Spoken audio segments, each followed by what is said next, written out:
Namaskar. Karma Yoga, the Yoga of Action. Chapter 3 of the Bhagavad Gita is called Karma Yoga or the Yoga of Action. It is here that Lord Krishna speaks in detail of the work one does. As you know, human beings are a species that cannot sit still. They are always involved in some task or the other. But there are two kinds of people who perform these tasks. One is the kind that performs their tasks without expecting any reward in return. Their focus is to get the work done properly. A great example of this is our mums. Don't you think they work very, very hard to ensure that everyone in the house is looked after, that things run smoothly, and most importantly, taking care of all the people who live with us? I think mums are the most selfless human beings. The other kind of people who perform work are those who expect something in return for the work they do. These people focus on the rewards of the work. Most of us have a tendency to work keeping in mind the end result. For instance, you might think, I'd better study so I get good grades. Those in professional jobs might think, I better work well so I get a raise in my salary, or my boss will praise me, and so on. Lord Krishna tells us that some of the people living on earth are quite self-absorbed. They live life aiming to please their senses of taste, sight, smell, sound, and touch. What they are actually doing is living only for themselves. They hardly enjoy the gifts around us, like the sun, the rain, or even the food that has been bestowed upon them by the creator of the universe.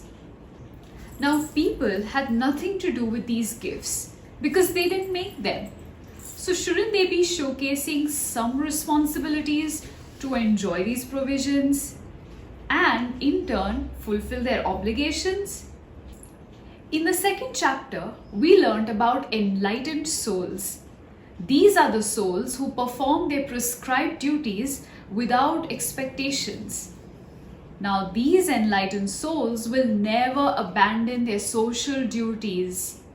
They are aware that everything around them is connected, and therefore it is necessary for them to not falter on their responsibilities.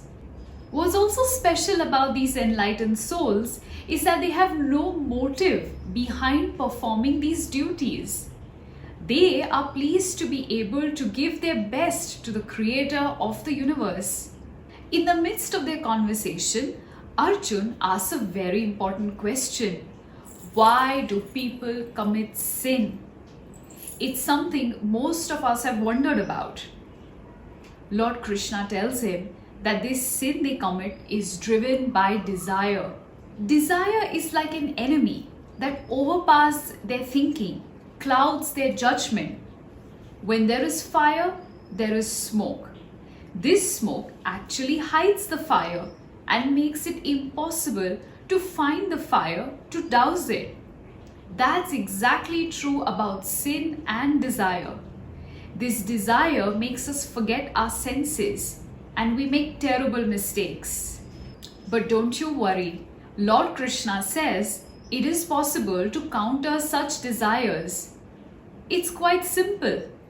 Controlling our senses, mind, and intellect will keep us strong.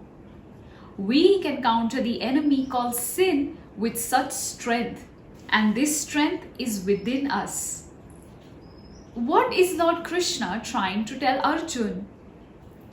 In the last two chapters, we became aware of many things. Arjun is confused and he did not wish to fight in the war. Lord Krishna guided him by showing him the science of work. Do you remember what it was?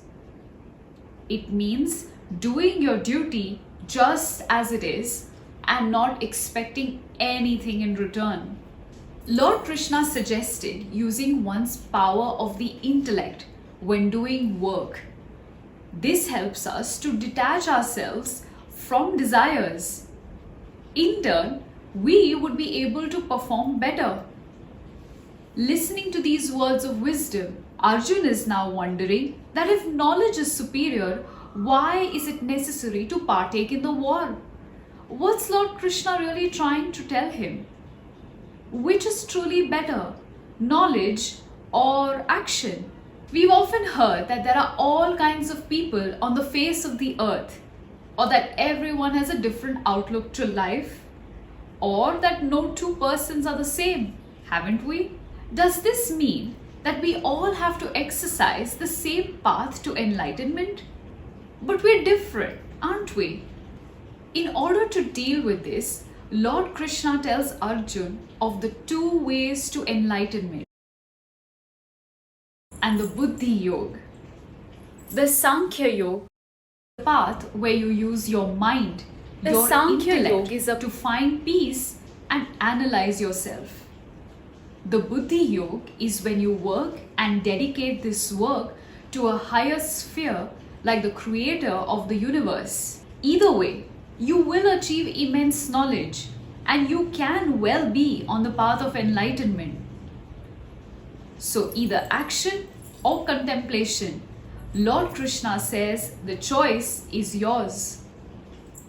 Dhanyavad.